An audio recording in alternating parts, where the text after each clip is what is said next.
Metro కథ మళ్లీ మొదటికొచ్చింది. గప్పాలు కొట్టినంత ఈజీ కాదు టేక్ ఓవర్ అని తేలిపోయింది. ముందస్తు ప్రణాళిక ఏదీ లేకుండా ఆవేశపూరిత అనాలోచిత నిర్ణయాలతో తొందరపాటు చర్యలతో రుణ సంకటంలో ఇరుక్కుపోయింది.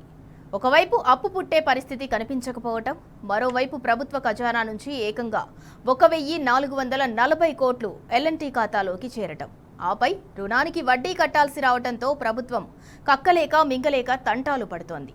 మొదటి దశ టేక్ ఓవర్ సందిగ్ధంలో పడటంతో మెట్రో రెండో దశ పైన నీలినీడలు అలుముకున్నాయి.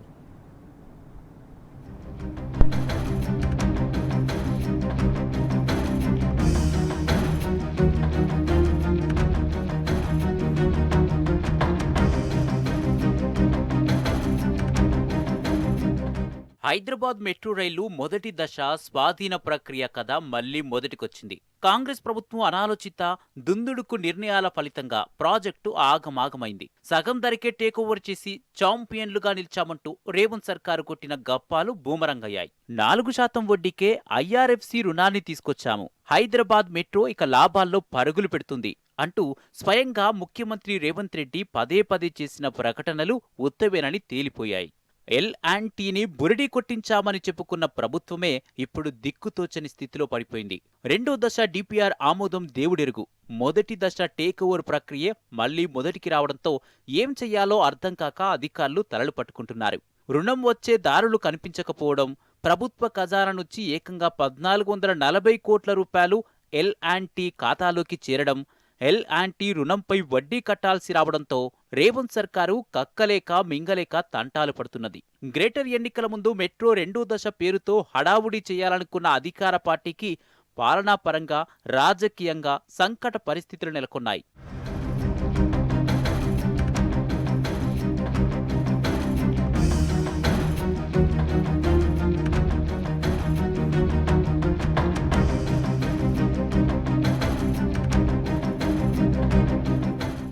43,000 కోట్ల అంచనాలతో మెట్రో రెండో దశ విస్తరణ చేపట్టాలని రాష్ట్ర ప్రభుత్వం భావించింది. ప్రాజెక్టులకు అనుమతులు వస్తాయని భావించి మెట్రో ఫేజ్ 1ను ఎల్&టీ నుంచి స్వాధీనం చేసుకునేందుకు ప్రభుత్వం ఈ ఏడాది ఏప్రిల్ 29న ఒప్పందం చేసుకుంది.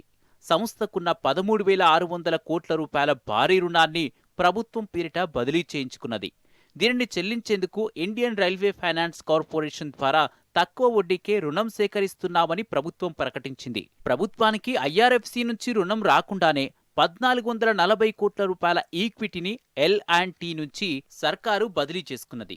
అంతేకాదు, ప్రాసెస్ ఫీజుల కింద 84.32 కోట్లను ఐఆర్ఎఫ్సికి చెల్లించింది.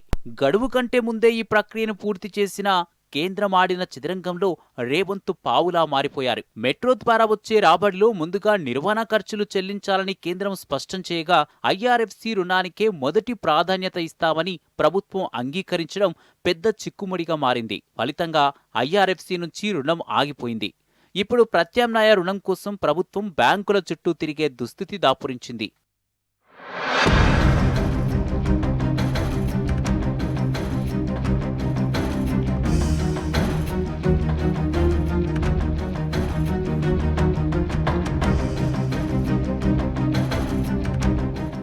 దాదాపు 43,000 కోట్లతో నగరంలో మెట్రో నిర్మిస్తున్నామనే ప్రచారంతో పొలిటికల్ మైలేజ్ తెచ్చుకోవాలనుకున్న ప్రభుత్వం మెట్రో ఫేజ్ 1తో చేతులు కాల్చుకున్నది. మెట్రో ఫేజ్ 1 స్వాధీనం, ఫేజ్ 2 విస్తరణ అంశాన్ని తెరమీదికి తీసుకువచ్చి గ్రేటర్ హైదరాబాద్ మున్సిపల్ ఎన్నికల్లో లబ్ధి పొందాలని ప్రభుత్వం ప్రయత్నించింది.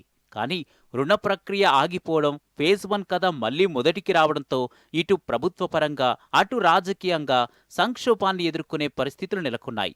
వాస్తవానికి ఫేజ్ 1 గుదిబండగా మారుతుందని మొదటి నుంచి నిపుణులు హెచ్చరించారు. కానీ ప్రభుత్వం పొలిటికల్ మైలేజ్, 18,000 కోట్ల భూములపై ఉన్న ఆశలతో వెనక ముందు చూడకుండా ముందడుగు వేసింది. మొత్తం వ్యవస్థనే ఆగమాగం చేసింది.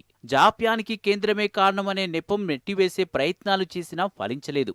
దీంతో హడావుడిగా అధికారులతో సమీక్షలు నిర్వహించి ప్రత్యామ్నాయ రుణ ప్రక్రియ అంటూ బుకాయించే ప్రయత్నం చేస్తున్నదని పలువురు రాజకీయ నాయకులు ఎద్దేవా చేస్తున్నారు.